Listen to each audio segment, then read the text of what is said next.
CM ಪತ್ನಿ ಮೂಡಾದಿಂದ ಪಡೆದಂತಹ 14 ಸೈಟ್‌ಗಳ ವಿಚಾರವಾಗಿ ಈಗಾಗಲೇ ಲೋಕಾಯುಕ್ತ ಬಿ ರಿಪೋರ್ಟ್ ಅನ್ನು ಸಲ್ಲಿಸಿದ್ದು, ಈ ಒಂದು ಬಿ ರಿಪೋರ್ಟ್ ಅನ್ನ ತಿರಸ್ಕಾರ ಮಾಡಬೇಕು ಅಂತ ಹೇಳಿ ದೂರುದಾರ ಸ್ನೇಹವೇ ಕೃಷ್ಣ ಅವರು ಕೂಡ ಜನಪ್ರತಿನಿಧಿ ನ್ಯಾಯಾಲಯದಲ್ಲಿ ಒಂದು ಅರ್ಜಿಯನ್ನು ಹಾಕೊಂಡಿದ್ರು. ಈಗ ಸಿಎಂ ಸಿದ್ದರಾಮಯ್ಯ ಅವರಿಗೆ ಬಿಗ್ ರಿಲೀಫ್ ಸಿಕ್ಕಿದೆ. ಏನೋ ಈಗಾಗಲೇ ಲೋಕಾಯುಕ್ತ ಸಲ್ಲಿಸಿದಂತಹ ಬಿ ರಿಪೋರ್ಟ್ ಅನ್ನ ಎತ್ತಿ ಹಿಡಿದಿರುವಂತದ್ದು. ಈ ಬಗ್ಗೆ ಮಾತಾಡೋದಕ್ಕೆ ಜೊತೆಗೆ ದೂರುದಾರ ಸ್ನೇಹವೇ ಕೃಷ್ಣ ಅವರನ್ನ ಮಾತಾಡಿಸ್ತಾ ಹೋಗ್ತೀನಿ. ಸರ್, ಬಹಳ ಪ್ರಮುಖವಾಗಿ ಕೋರ್ಟ್ನಲ್ಲಿ ಈಗ ಸಿಎಂ ಅವರಿಗೆ ಬಿಗ್ ರಿಲೀಫ್ ಸಿಕ್ಕಿದೆ ಸರ್. ಸರ್, ಇದು ಬಿಗ್ ರಿಲೀಫ್ ಅಂತ ತಾತ್ಕಾಲಿಕ ರಿಲೀಫು.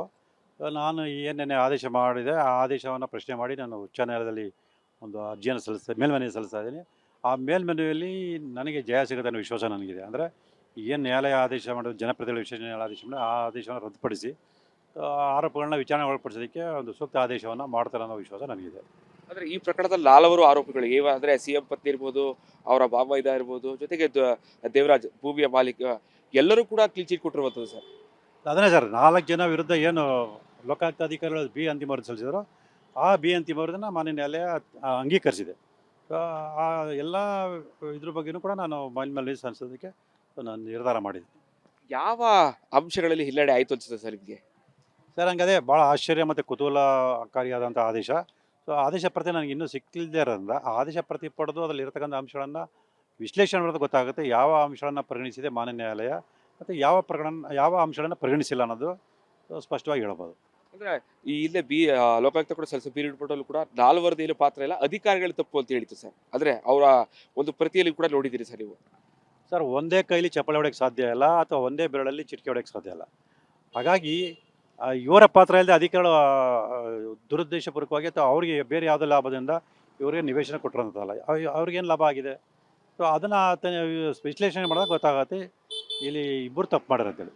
ಸೊ ಒಬ್ಬರೇ ತಪ್ಪು ಮಾಡೋಕ್ಕೆ ಸಾಧ್ಯನೇ ಇಲ್ಲ ಈ ಪ್ರಕರಣದಲ್ಲಿ. ಯಾಕಂದರೆ ಸೈಟ್ ತಗೊಂಡಿರೋದು ಅವರು, ಇವ್ರು ಕೊಟ್ಟಿರ್ಬೋದು ನಿಜ. ಹೆಂಗೆ ತಗೊಳ್ತೀರಾ? ಆಗ ನನಗೆ ಬಂದ್ಬಿಟ್ಟು ನಿಮಗೆ ಏಕಾಕಿ 2,000 ರೂಪಾಯಿ ಇಟ್ಕೊಳ್ಳಿ ಅಂತ ಇಸ್ಕೊಂಡ್ಬಿಡ್ತಾರೆ ನೀವು. ಅದಕ್ಕೊಂದು ಕಾರಣ ಇರುತ್ತಲ್ಲ. ಸೊ ಅವೆಲ್ಲವನ್ನು ಕೂಡ ವಿಶ್ಲೇಷಣೆ ಮಾಡಿದಾಗ ಸ್ಪಷ್ಟ ಗೊತ್ತಾಗುತ್ತೆ ಇಲ್ಲಿ ಇಬ್ಬರು ಅಪರಾಧ ಕೃತ್ಯ ಎಸಗಿದ್ದಾರೆ ಅನ್ನೋದು. ಸೊ ಒಂದೊಂದು ಬಹಳ ಸಾಕಷ್ಟು ವಿಶ್ವಾಸದಲ್ಲಿದ್ದೀರಿ ಸರ್, ಈ ಒಂದು ಪ್ರಕರಣದಲ್ಲಿ ಶಿಕ್ಷೆ ಆಗೇ ಆಗುತ್ತೆ ಅಂತೇಳಿ. ನಿನ್ನೆ ಆ ಒಂದು ತೀರ್ಪಲ್ಲಿ ನೋಡ್ತಾ ಇದ್ರಿ ಸರ್. ಸರ್, ಇದು ಒಂದು ನ್ಯಾಯಾಂಗ ಪ್ರಕ್ರಿಯೆಯಲ್ಲಿ ಒಂದು ನಡೆಯುವಂಥ ಇದು ಘಟನೆ. ಹಾಗಾಗಿ ಇದರಿಂದ ನಾನೇನು ವಿಚಲಿತನಾಗಿಲ್ಲ. ನಾನು ಇನ್ನೂ ಅಷ್ಟು ದೊಡ್ಡ ಮಟ್ಟದಲ್ಲಿ ಹೋರಾಟ ಮಾಡೋದಕ್ಕೆ ನಾನು ನಿರ್ಧಾರ ಮಾಡಿದ್ದೀನಿ. ಈಗ ಹಿಂದೆ ಹೇಳಿದಾಗೆ ಖಂಡಿತವಾಗಲೂ ಸಿದ್ದರಾಮಯ್ಯ ಮತ್ತು ಅವ್ರ ಕುಟುಂಬದವ್ರು ಏನು ತಪ್ಪಿತಸ್ಥರಿದ್ದಾರೆ ಅವ್ರಿಗೆ ಶಿಕ್ಷೆ ಕೊಡಿಸ್ತೀನಿ. ಅದೇ ರೀತಿ 50 ಅನ್ನೋಪದಲ್ಲಿ ಯಾರ ನಿವೇಶನನ ಅಕ್ರಮ ಪಡೆದಾರೆ ಎಲ್ಲರೂ ಕೂಡ ಶಿಕ್ಷೆ ಕೊಡ್ತೀನಿ ಅನ್ನೋ ವಿಶ್ವಾಸ ನನಗಿದ್ದೇ. ಸರ್, ಸಿಎಂ ಪತ್ನಿಯವರ 14 ಕೇಸ್ಗಳು ಒಂದ್ ಕಡೆ ಆದ್ರೆ ಸರ್, ಮೂಡಾದಲ್ಲಿ ಇರುವಂತಹ 50-50 ಹಗರಣದಲ್ಲಿ ಸಾಕಷ್ಟು ದೊಡ್ಡ ಮಟ್ಟದಲ್ಲಿ ಹಗರಣ ಆಗಿದೆ ಅಂತ ಎಲ್ಲರಿಗೂ ಗೊತ್ತಿದೆ ಸರ್. ಸೊ ಅವರೆಲ್ಲರೂ ಕೂಡ ಸೇಫ್ ಆಗ ಈ ಒಂದು ಪ್ರಕರಣದಿಂದ, ಅಂದ್ರೆ ಈ ಒಂದು ತೀರ್ಪಲ್ಲಿ ಇಟ್ಕೊಂಡು ಮುಂದೆ ಅವ್ರಿಗೂ ಕೂಡ ಒಂದು ರೀತಿ ಎಲ್ಲೋ ಕಡೆ ಸೇಫ್ ಆಗಿ ಅನ್ಸುತ್ತಲ್ಲ ಸರ್ ಅಂತ? ಸರ್, ಖಂಡಿತ ಇಲ್ಲ. ಅದು ಆ ರೀತಿ ತಿಳ್ಕೊಂಡ್ರೆ ಅದು ಅವರು ಭ್ರಮೆ ಅಷ್ಟೇ ಹೊರತು. ಸೊ ಕಾನೂನು ಪ್ರಕ್ರಿಯೆಯಲ್ಲಿ ನಿರಂತರ ನಡೀತಾ ಇರ್ತದೆ. ಅವ್ರಿಗೆ ಶಿಕ್ಷೆ ಆಗೋದು ಅಂತೂ ಖಂಡಿತ ಯಾವುದೇ ಕಾರಣಕ್ಕೂ ತಪ್ಪಿಸಲು ಸಾಧ್ಯನೇ ಇಲ್ಲ. ಅಂದ್ರೆ 50-50 ಸುಮಾರು ಒಂದು 100 ಸಾವಿರಾರು ಸೈಟ್ಗಳು ಹೋಗಿದೆ ಅಂತ ಹೇಳ್ತಾರೆ ಸರ್. ಇಲ್ಲೂ ಇಡೀ ತನಿಖೆ ನಡೆಸ್ತಲೇ ಇದೆ ಸರ್. ಸರ್, ಈ ನೋಡಿ, ಇಡಿಯವರು ಈಗಾಗಲೇ 460 ಕೋಟಿ ಆಸ್ತಿನ ತಾತ್ಕಾಲಿಕ ಮುಟ್ಗೋಲು ಹಾಕೊಂಡಿದ್ದಾರೆ.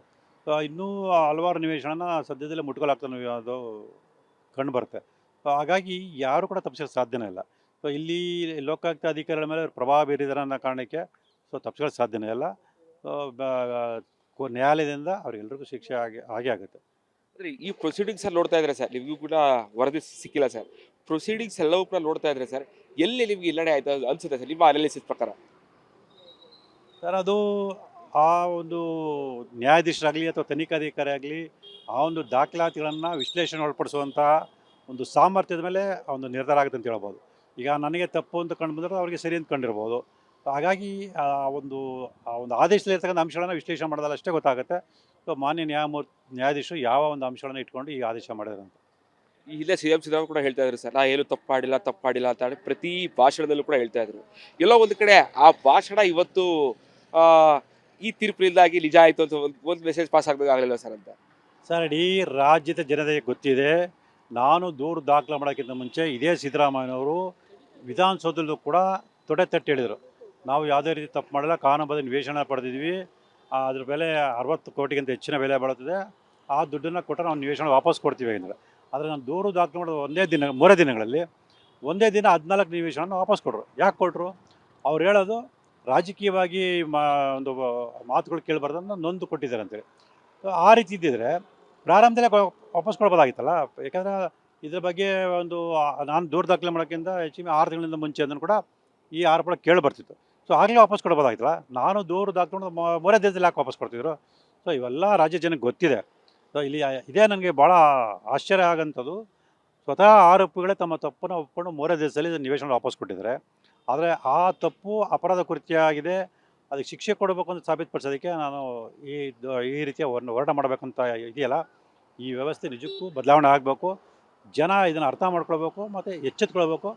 ಇದನ್ನು ಪ್ರತಿಯೊಬ್ಬರು ಪ್ರಶ್ನೆ ಮಾಡುವಂಥ ಮನೋಭಾವನ ಬೆಳೆಸ್ಕೋಬೇಕು ಅಂತೇಳಿ ನಾನು ನಿಮ್ಮ ಮೂಲಕ ಹೇಳೋಕ್ಕೆ ಇಷ್ಟಪಡ್ತೀನಿ. ಈ ಹೋರಾಟ ಸದ್ಯಕ್ಕೆ ನಿಲ್ಲೋದಿಲ್ಲ ಸರ್ ಹಾಗಾದ್ರೆ?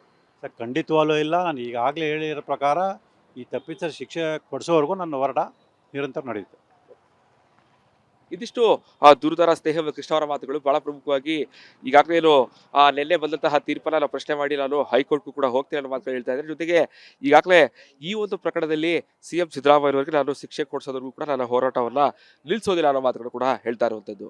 ಕ್ಯಾಮ್ರಾ ಪರ್ಸನ್ ಸಚಿನ್ ಜೊತೆಗೆ ವಿನೋದ್ ಪಡವಾರಳ್ಳಿ, ರಿಪಬ್ಲಿಕ್ ಕನ್ನಡ, ಮೈಸೂರು. ಸಿಎಂ ಪತ್ನಿ ಮೂಡಾದಿಂದ ಪಡೆದಂತಹ 14 ಸೈಟ್ಗಳ ವಿಚಾರವಾಗಿ ಈಗಾಗಲೇ ಲೋಕಾಯುಕ್ತ ಬಿ ರಿಪೋರ್ಟ್ ಅನ್ನು ಸಲ್ಲಿಸಿದ್ದು. ಈ ಒಂದು ಬಿ ರಿಪೋರ್ಟ್ ಅನ್ನ ತಿರಸ್ಕಾರ ಮಾಡಬೇಕು ಅಂತೇಳಿ ದೂರುದಾರ ಸ್ನೇಹ ಕೃಷ್ಣ ಅವರು ಕೂಡ ಜನಪ್ರತಿನಿಧಿ ನ್ಯಾಯಾಲಯದಲ್ಲಿ ಒಂದು ಅರ್ಜಿಯನ್ನು ಹಾಕೊಂಡಿದ್ರು. ಈಗ ಸಿಎಂ ಸಿದ್ದರಾಮಯ್ಯವರಿಗೆ ಬಿಗ್ ರಿಲೀಫ್ ಸಿಕ್ಕಿದೆ. ಏನೋ ಈಗಾಗಲೇ ಲೋಕಾಯುಕ್ತ ಸಲ್ಲಿಸಿದಂತಹ ಬಿ ರಿಪೋರ್ಟ್ ಅನ್ನ ಎತ್ತಿ ಹಿಡಿದಿರುವಂಥದ್ದು. ಈ ಬಗ್ಗೆ ಮಾತಾಡೋದ್ರ ಜೊತೆಗೆ ದೂರುದಾರ ಸ್ನೇಹ ಕೃಷ್ಣ ಅವರನ್ನ ಮಾತಾಡಿಸ್ತಾ ಹೋಗ್ತೀನಿ. ಸರ್, ಬಹಳ ಪ್ರಮುಖವಾಗಿ ಕೋರ್ಟಲ್ಲಿ ಈಗ ಸಿಎಂ ಅವರಿಗೆ ಬಿಗ್ ರಿಲೀಫ್ ಸಿಕ್ಕಿದೆ ಸರ್. ಸರ್ ಇದು ಬಿಗ್ ರಿಲೀಫ್ ಅಂತ ತಾತ್ಕಾಲಿಕ ರಿಲೀಫು. ನಾನು ಏನೇನು ಆದೇಶ ಮಾಡಿದೆ ಆ ಆದೇಶವನ್ನು ಪ್ರಶ್ನೆ ಮಾಡಿ ನಾನು ಉಚ್ಚ ನ್ಯಾಯಾಲಯದಲ್ಲಿ ಒಂದು ಅರ್ಜಿಯನ್ನು ಮೇಲ್ಮನವಿ ಸಲ್ಲಿಸ್ತಾ ಇದ್ದೀನಿ. ಆ ಮೇಲ್ಮನವಿಯಲ್ಲಿ ನನಗೆ ಜಯ ಸಿಗುತ್ತೆ ಅನ್ನೋ ವಿಶ್ವಾಸ ನನಗಿದೆ. ಅಂದರೆ ಏನು ನ್ಯಾಯಾಲಯ ಆದೇಶ ಮಾಡೋದು, ಜನಪ್ರತಿನಿಧಿಗಳ ವಿಶೇಷ ನ್ಯಾಯಾಲಯ ಆದೇಶ ಮಾಡಿ ಆ ಆದೇಶವನ್ನು ರದ್ದುಪಡಿಸಿ ಆರೋಪಗಳನ್ನ ವಿಚಾರಣೆ ಒಳಪಡಿಸೋದಕ್ಕೆ ಒಂದು ಸೂಕ್ತ ಆದೇಶವನ್ನು ಮಾಡ್ತಾರೆ ಅನ್ನೋ ವಿಶ್ವಾಸ ನನಗಿದೆ. ಅಂದ್ರೆ ಈ ಪ್ರಕರಣದಲ್ಲಿ 4 ಆರೋಪಿಗಳು ಅಂದ್ರೆ ಸಿಎಂ ಪತ್ನಿ ಇರ್ಬೋದು, ಅವರ ಬಾಬೈದ ಇರ್ಬೋದು, ಜೊತೆಗೆ ದೇವರಾಜ್ ಭೂಮಿಯ ಮಾಲೀಕ, ಎಲ್ಲರೂ ಕೂಡ ಕ್ಲೀನ್ ಚಿಟ್ ಕೊಟ್ಟಿರುವಂಥದ್ದು ಸರ್. ಅದನ್ನೇ ಸರ್ 4 ಜನ ವಿರುದ್ಧ ಏನು ಲೋಕಾಯುಕ್ತ ಅಧಿಕಾರಿಗಳು ಬಿ ಅಂತಿಮ ವರದಿ ಸಲ್ಲಿಸಿದ್ರು, ಆ ಬಿ ಅಂತಿಮ ವರದಿನ ಮಾನ್ಯ ನ್ಯಾಯಾಲಯ ಅಂಗೀಕರಿಸಿದೆ. ಆ ಎಲ್ಲ ಇದ್ರ ಬಗ್ಗೆಯೂ ಕೂಡ ನಾನು ಮೇಲ್ಮನವಿ ಸಲ್ಲಿಸೋದಕ್ಕೆ ನಾನು ನಿರ್ಧಾರ ಮಾಡಿದ್ದೀನಿ. ಯಾವ ಅಂಶಗಳಲ್ಲಿ ಹಿನ್ನಡೆ ಆಯಿತು ಅನ್ಸುತ್ತೆ ಸರ್ ನಿಮಗೆ? ಸರ್ ನನಗೆ ಅದೇ ಭಾಳ ಆಶ್ಚರ್ಯ ಮತ್ತು ಕುತೂಹಲಕಾರಿಯಾದಂಥ ಆದೇಶ. ಸೊ ಆದೇಶ ಪ್ರತಿ ನನಗೆ ಇನ್ನೂ ಸಿಕ್ಕಿಲ್ಲದೆ ಇರೋದ್ರಿಂದ ಆ ಆದೇಶ ಪ್ರತಿ ಪಡೆದು ಅದರಲ್ಲಿ ಇರತಕ್ಕಂಥ ಅಂಶಗಳನ್ನು ವಿಶ್ಲೇಷಣೆ ಮಾಡೋದು ಗೊತ್ತಾಗುತ್ತೆ. ಯಾವ ಅಂಶಗಳನ್ನು ಪರಿಗಣಿಸಿದೆ ಮಾನ್ಯ ನ್ಯಾಯಾಲಯ ಮತ್ತು ಯಾವ ಅಂಶಗಳನ್ನು ಪರಿಗಣಿಸಿಲ್ಲ ಅನ್ನೋದು ಸ್ಪಷ್ಟವಾಗಿ ಹೇಳ್ಬೋದು. ಅಂದ್ರೆ ಈ ಇಲ್ಲೇ ಲೋಕಾಯುಕ್ತ ಕೂಡ ಸಲ್ಲಿಸಿದ ಬಿ ರಿಪೋರ್ಟ್ ಅಲ್ಲೂ ಕೂಡ 4 ವರದಿಯಲ್ಲಿ ಪಾತ್ರ ಇಲ್ಲ, ಅಧಿಕಾರಿಗಳ ತಪ್ಪು ಅಂತ ಹೇಳಿತ್ತು ಸರ್. ಆದ್ರೆ ಅವರ ಒಂದು ಪ್ರತಿಯಲ್ಲಿ ಕೂಡ ನೋಡಿದ್ದೀರಿ ಸರ್ ನೀವು? ಸರ್ ಒಂದೇ ಕೈಲಿ ಚಪ್ಪಲಿ ಹೊಡೆಯೋಕ್ಕೆ ಸಾಧ್ಯ ಇಲ್ಲ ಅಥವಾ ಒಂದೇ ಬೆರಳಲ್ಲಿ ಚಿಟಿಕೆ ಹೊಡೆಯೋಕ್ಕೆ ಸಾಧ್ಯ ಇಲ್ಲ. ಹಾಗಾಗಿ ಇವರ ಪಾತ್ರ ಇಲ್ಲದೆ ಅಧಿಕಾರಿಗಳು ದುರುದ್ದೇಶಪೂರ್ವಕವಾಗಿ ಅಥವಾ ಅವರಿಗೆ ಬೇರೆ ಯಾವುದೋ ಲಾಭದಿಂದ ಇವರಿಗೆ ನಿವೇಶನ ಕೊಟ್ಟಿರೋಂಥದ್ದಲ್ಲ. ಅವ್ರಿಗೇನು ಲಾಭ ಆಗಿದೆ? ಸೊ ಅದನ್ನು ವಿಶ್ಲೇಷಣೆ ಮಾಡಿದಾಗ ಗೊತ್ತಾಗತ್ತೆ ಇಲ್ಲಿ ಇಬ್ಬರು ತಪ್ಪು ಮಾಡ್ಯಾರ ಅಂತೇಳಿ. ಸೊ ಒಬ್ಬರೇ ತಪ್ಪು ಮಾಡೋಕ್ಕೆ ಸಾಧ್ಯನೇ ಇಲ್ಲ ಈ ಪ್ರಕರಣದಲ್ಲಿ. ಯಾಕಂದರೆ ಸೈಟ್ ತಗೊಂಡಿರೋದು ಅವರು, ಇವ್ರು ಕೊಟ್ಟಿರ್ಬೋದು ನಿಜ. ಹೆಂಗೆ ತಗೊಳ್ತೀರಾ? ಆಗ ನನಗೆ ಬಂದ್ಬಿಟ್ಟು ನಿಮಗೆ ಏಕಾಕಿ 2,000 ರೂಪಾಯಿ ಇಟ್ಕೊಳ್ಳಿ ಅಂತ ಈಸ್ಕೊಂಡ್ಬಿಡ್ತೀರ ನೀವು. ಅದಕ್ಕೊಂದು ಕಾರಣ ಇರುತ್ತಲ್ಲ. ಸೊ ಅವೆಲ್ಲವನ್ನು ಕೂಡ ವಿಶ್ಲೇಷಣೆ ಮಾಡಿದಾಗ ಸ್ಪಷ್ಟ ಗೊತ್ತಾಗುತ್ತೆ ಇಲ್ಲಿ ಇಬ್ಬರು ಅಪರಾಧ ಕೃತ್ಯ ಎಸಗಿದ್ದಾರೆ ಅನ್ನೋದು. ಸೊ ಒಂದೊಂದು ಭಾಳ ಸಾಕಷ್ಟು ವಿಶ್ವಾಸದಲ್ಲಿದ್ದೀರಿ ಸರ್, ಈ ಒಂದು ಪ್ರಕರಣದಲ್ಲಿ ಶಿಕ್ಷೆ ಆಗೇ ಆಗುತ್ತೆ ಅಂತೇಳಿ. ನಿನ್ನೆ ಆ ಒಂದು ತೀರ್ಪಲ್ಲಿ ನೋಡ್ತಾ ಇದ್ರಿ ಸರ್? ಸರ್ ಇದು ಒಂದು ನ್ಯಾಯಾಂಗ ಪ್ರಕ್ರಿಯೆಯಲ್ಲಿ ಒಂದು ನಡೆಯುವಂಥ ಇದು ಘಟನೆ. ಹಾಗಾಗಿ ಇದರಿಂದ ನಾನೇನು ವಿಚಲಿತನಾಗಿಲ್ಲ. ನಾನು ಇನ್ನೂ ಅಷ್ಟು ದೊಡ್ಡ ಮಟ್ಟದಲ್ಲಿ ಹೋರಾಟ ಮಾಡೋದಕ್ಕೆ ನಾನು ನಿರ್ಧಾರ ಮಾಡಿದ್ದೀನಿ. ಈಗ ಹಿಂದೆ ಹೇಳಿದಾಗೆ ಸೊ ಖಂಡಿತವಾಗ್ಲೂ ಸಿದ್ದರಾಮಯ್ಯ ಮತ್ತು ಅವ್ರ ಕುಟುಂಬದವ್ರು ಏನು ತಪ್ಪಿತಸ್ಥರಿದ್ದಾರೆ ಅವ್ರಿಗೆ ಶಿಕ್ಷೆ ಕೊಡಿಸ್ತೀನಿ. ಅದೇ ರೀತಿ 50 ಅನ್ನೋದಲ್ಲಿ ಯಾರ ನಿವೇಶನನ ಅಕ್ರಮ ಪಡೆದಿದ್ದಾರೆ ಎಲ್ಲರೂ ಕೂಡ ಶಿಕ್ಷೆ ಕೊಡ್ತೀನಿ ಅನ್ನೋ ವಿಶ್ವಾಸ ನನಗಿದ್ದೇ ಇದೆ. ಸರ್, ಸಿಎಂ ಪತ್ನಿಯವರ 14 ಕೇಸ್ಗಳು ಒಂದ್ ಕಡೆ ಆದ್ರೆ ಸರ್, ಮೂಡಾದಲ್ಲಿ ಇರುವಂತಹ 50-50 ಹಗರಣದಲ್ಲಿ ಸಾಕಷ್ಟು ದೊಡ್ಡ ಮಟ್ಟದಲ್ಲಿ ಹಗರಣ ಆಗಿದೆ ಅಂತ ಎಲ್ಲರಿಗೂ ಗೊತ್ತಿದೆ ಸರ್. ಸೊ ಅವರೆಲ್ಲರೂ ಕೂಡ ಸೇಫ್ ಆಗಿ ಈ ಒಂದು ಪ್ರಕರಣದಿಂದ ಅಂದ್ರೆ ಈ ಒಂದು ತೀರ್ಪನ್ನು ಇಟ್ಕೊಂಡು ಮುಂದೆ ಅವ್ರಿಗೂ ಕೂಡ ಒಂದು ರೀತಿ ಎಲ್ಲೋ ಕಡೆ ಸೇಫ್ ಆಗಿ ಅನ್ಸುತ್ತಲ್ಲ ಸರ್ ಅಂತ? ಸರ್ ಖಂಡಿತ ಇಲ್ಲ. ಅದು ಆ ರೀತಿ ತಿಳ್ಕೊಂಡ್ರೆ ಅದು ಅವರು ಭ್ರಮೆ ಅಷ್ಟೇ ಹೊರತು. ಸೊ ಕಾನೂನು ಪ್ರಕ್ರಿಯೆಯಲ್ಲಿ ನಿರಂತರ ನಡೀತಾ ಇರ್ತದೆ. ಅವ್ರಿಗೆ ಶಿಕ್ಷೆ ಆಗೋದು ಅಂತೂ ಖಂಡಿತ ಯಾವುದೇ ಕಾರಣಕ್ಕೂ ತಪ್ಪಿಸಲು ಸಾಧ್ಯನೇ ಇಲ್ಲ. ಅಂದ್ರೆ 50-50 ಸುಮಾರು ಒಂದು 100,000 ಸೈಟ್ಗಳು ಹೋಗಿದೆ ಅಂತ ಹೇಳ್ತಾರೆ ಸರ್. ಇಲ್ಲೂ ಇಡೀ ತನಿಖೆ ನಡೆಸ್ತಲೇ ಇದೆ ಸರ್. ಸರ್ ಇಡಿಯವರು ಈಗಾಗಲೇ 460 ಕೋಟಿ ಆಸ್ತಿನ ತಾತ್ಕಾಲಿಕ ಮುಟ್ಟುಗೋಲು ಹಾಕೊಂಡಿದ್ದಾರೆ. ಇನ್ನೂ ಹಲವಾರು ನಿವೇಶನ ಸದ್ಯದಲ್ಲೇ ಮುಟ್ಟುಗೋಲು ಹಾಕ್ತಾನೆ ಅದು ಕಂಡು ಬರುತ್ತೆ. ಹಾಗಾಗಿ ಯಾರು ಕೂಡ ತಪ್ಪಿಸೋಕ್ಕೆ ಸಾಧ್ಯನೇ ಇಲ್ಲ. ಸೊ ಇಲ್ಲಿ ಲೋಕಾಯುಕ್ತ ಅಧಿಕಾರಿಗಳ ಮೇಲೆ ಪ್ರಭಾವ ಬೀರಿದ್ದಾರೆ ಅನ್ನೋ ಕಾರಣಕ್ಕೆ ಸೊ ತಪ್ಪಿಸೋಕ್ಕೆ ಸಾಧ್ಯನೇ ಇಲ್ಲ. ನ್ಯಾಯಾಲಯದಿಂದ ಅವ್ರಿಗೆಲ್ರಿಗೂ ಶಿಕ್ಷೆ ಆಗೇ ಆಗುತ್ತೆ. ಅಂದ್ರೆ ಈ ಪ್ರೊಸೀಡಿಂಗ್ಸ್ ಅಲ್ಲಿ ನೋಡ್ತಾ ಇದ್ರೆ ಸರ್, ನಿಮಗೂ ಕೂಡ ವರದಿ ಸಿಕ್ಕಿಲ್ಲ ಸರ್, ಪ್ರೊಸೀಡಿಂಗ್ಸ್ ಎಲ್ಲವೂ ಕೂಡ ನೋಡ್ತಾ ಇದ್ರೆ ಸರ್, ಎಲ್ಲಿ ನಿಮ್ಗೆ ಹಿನ್ನಡೆ ಆಯ್ತು ಅನ್ಸುತ್ತೆ ಸರ್ ನಿಮ್ಮ ಅನಾಲಿಸಿಸ್ ಪ್ರಕಾರ? ಸರ್ ಅದು ಆ ಒಂದು ನ್ಯಾಯಾಧೀಶರಾಗಲಿ ಅಥವಾ ತನಿಖಾಧಿಕಾರಿ ಆಗಲಿ ಆ ಒಂದು ದಾಖಲಾತಿಗಳನ್ನು ವಿಶ್ಲೇಷಣೆ ಒಳಪಡಿಸುವಂತಹ ಒಂದು ಸಾಮರ್ಥ್ಯದ ಮೇಲೆ ಆ ಒಂದು ನಿರ್ಧಾರ ಆಗುತ್ತೆ ಅಂತ ಹೇಳ್ಬೋದು. ಈಗ ನನಗೆ ತಪ್ಪು ಅಂತ ಕಂಡು ಬಂದರೆ ಅವರಿಗೆ ಸರಿ ಅಂತ ಕಂಡಿರ್ಬೋದು. ಹಾಗಾಗಿ ಆ ಒಂದು ಆದೇಶದಲ್ಲಿ ಇರ್ತಕ್ಕಂಥ ಅಂಶಗಳನ್ನು ವಿಶ್ಲೇಷಣೆ ಮಾಡೋದಲ್ಲ ಅಷ್ಟೇ ಗೊತ್ತಾಗುತ್ತೆ. ಸೊ ಮಾನ್ಯ ನ್ಯಾಯಾಧೀಶರು ಯಾವ ಒಂದು ಅಂಶಗಳನ್ನು ಇಟ್ಕೊಂಡು ಈ ಆದೇಶ ಮಾಡಿದ್ದಾರೆ ಅಂತ. ಈ ಹಿಂದೆ ಸಿಎಂ ಸಿದ್ದರಾಮಯ್ಯ ಕೂಡ ಹೇಳ್ತಾ ಇದ್ರು ಸರ್, ನಾ ಏನು ತಪ್ಪು ಮಾಡಿಲ್ಲ ಅಂತ ಹೇಳಿ ಪ್ರತಿ ಭಾಷಣದಲ್ಲೂ ಕೂಡ ಹೇಳ್ತಾ ಇದ್ರು. ಎಲ್ಲೋ ಒಂದು ಕಡೆ ಆ ಭಾಷಣ ಇವತ್ತು ಆ, ಈ ತೀರ್ಪಿನಿಂದಾಗಿ ನಿಜ ಆಯ್ತು ಅಂತ ಒಂದು ಮೆಸೇಜ್ ಪಾಸ್ ಆಗಲಿಲ್ಲ ಸರ್ ಅಂತ. ಸರ್ ಇಡೀ ರಾಜ್ಯದ ಜನತೆಗೆ ಗೊತ್ತಿದೆ. ನಾನು ದೂರು ದಾಖಲೆ ಮಾಡೋಕ್ಕಿಂತ ಮುಂಚೆ ಇದೇ ಸಿದ್ದರಾಮಯ್ಯನವರು ವಿಧಾನಸೌಧದಲ್ಲೂ ಕೂಡ ತೊಡೆ ತಟ್ಟಿ ಹೇಳಿದರು, ನಾವು ಯಾವುದೇ ರೀತಿ ತಪ್ಪು ಮಾಡಿಲ್ಲ, ಕಾನೂನುಬದ್ಧ ನಿವೇಶನ ಪಡೆದಿದ್ವಿ, ಅದ್ರ ಬೆಲೆ 60 ಕೋಟಿಗಿಂತ ಹೆಚ್ಚಿನ ಬೆಲೆ ಬಾಳುತ್ತದೆ, ಆ ದುಡ್ಡನ್ನು ಕೊಟ್ಟರೆ ನಾವು ನಿವೇಶನ ವಾಪಸ್ ಕೊಡ್ತೀವಿ ಅಂದರೆ. ಆದರೆ ನಾನು ದೂರು ದಾಖಲೆ ಮಾಡೋದು ಮೂರೇ ದಿನಗಳಲ್ಲಿ ಒಂದೇ ದಿನ 14 ನಿವೇಶನ ವಾಪಸ್ ಕೊಟ್ಟರು. ಯಾಕೆ ಕೊಟ್ಟರು? ಅವ್ರು ಹೇಳೋದು ರಾಜಕೀಯವಾಗಿ ಒಂದು ಮಾತುಗಳು ಕೇಳಬಾರ್ದನ್ನು ನೊಂದು ಕೊಟ್ಟಿದ್ದಾರೆ ಅಂತೇಳಿ. ಆ ರೀತಿ ಇದ್ದಿದ್ರೆ ಪ್ರಾರಂಭದಲ್ಲೇ ವಾಪಸ್ ಕೊಡ್ಬೋದಾಗಿತ್ತಲ್ಲ. ಯಾಕಂದರೆ ಇದ್ರ ಬಗ್ಗೆ ನಾನು ದೂರು ದಾಖಲೆ ಮಾಡೋಕ್ಕಿಂತ ಹೆಚ್ಚಿಗೆ 6 ತಿಂಗಳಿಂದ ಮುಂಚೆ ಅದನ್ನು ಕೂಡ ಈ ಆರೋಪ ಕೇಳಿ ಬರ್ತಿತ್ತು. ಸೊ ಆಗಲೇ ವಾಪಸ್ ಕೊಡ್ಬೋದಾಗಿತ್ತಲ್ಲ. ನಾನು ದೂರು ದಾಖಲೆ ಮಾಡೋದು ಮೂರೇ ದಿನದಲ್ಲಿ ಯಾಕೆ ವಾಪಸ್ ಕೊಡ್ತಿದ್ರು? ಸೊ ಇವೆಲ್ಲ ರಾಜ್ಯ ಜನಕ್ಕೆ ಗೊತ್ತಿದೆ. ಸೊ ಇಲ್ಲಿ ಇದೇ ನನಗೆ ಭಾಳ ಆಶ್ಚರ್ಯ ಆಗೋಂಥದ್ದು. ಸ್ವತಃ ಆರೋಪಿಗಳೇ ತಮ್ಮ ತಪ್ಪನ್ನು ಒಪ್ಕೊಂಡು ಮೂರೇ ದಿವಸದಲ್ಲಿ ನಿವೇಶನ ವಾಪಸ್ ಕೊಟ್ಟಿದ್ದಾರೆ. ಆದರೆ ಆ ತಪ್ಪು ಅಪರಾಧ ಕೃತ್ಯ ಆಗಿದೆ, ಅದಕ್ಕೆ ಶಿಕ್ಷೆ ಕೊಡಬೇಕು ಅಂತ ಸಾಬೀತುಪಡಿಸೋದಕ್ಕೆ ನಾನು ಈ ರೀತಿಯ ಹೋರಾಟ ಮಾಡಬೇಕಂತ ಇದೆಯಲ್ಲ, ಈ ವ್ಯವಸ್ಥೆ ನಿಜಕ್ಕೂ ಬದಲಾವಣೆ ಆಗಬೇಕು. ಜನ ಇದನ್ನು ಅರ್ಥ ಮಾಡ್ಕೊಳ್ಬೇಕು ಮತ್ತು ಎಚ್ಚೆತ್ಕೊಳ್ಬೇಕು. ಇದನ್ನು ಪ್ರತಿಯೊಬ್ಬರು ಪ್ರಶ್ನೆ ಮಾಡುವಂಥ ಮನೋಭಾವನ ಬೆಳೆಸ್ಕೋಬೇಕು ಅಂತೇಳಿ ನಾನು ನಿಮ್ಮ ಮೂಲಕ ಹೇಳೋಕ್ಕೆ ಇಷ್ಟಪಡ್ತೀನಿ. ಈ ಹೋರಾಟ ಸದ್ಯಕ್ಕೆ ನಿಲ್ಲೋದಿಲ್ಲ ಸರ್ ಹಾಗಾದ್ರೆ? ಸರ್ ಖಂಡಿತವಾಗ್ಲೂ ಇಲ್ಲ. ನಾನು ಈಗಾಗಲೇ ಹೇಳಿರೋ ಪ್ರಕಾರ ಈ ತಪ್ಪಿತ ಶಿಕ್ಷೆ ಕೊಡಿಸೋವರೆಗೂ ನನ್ನ ಹೋರಾಟ ನಿರಂತರ ನಡೆಯುತ್ತೆ.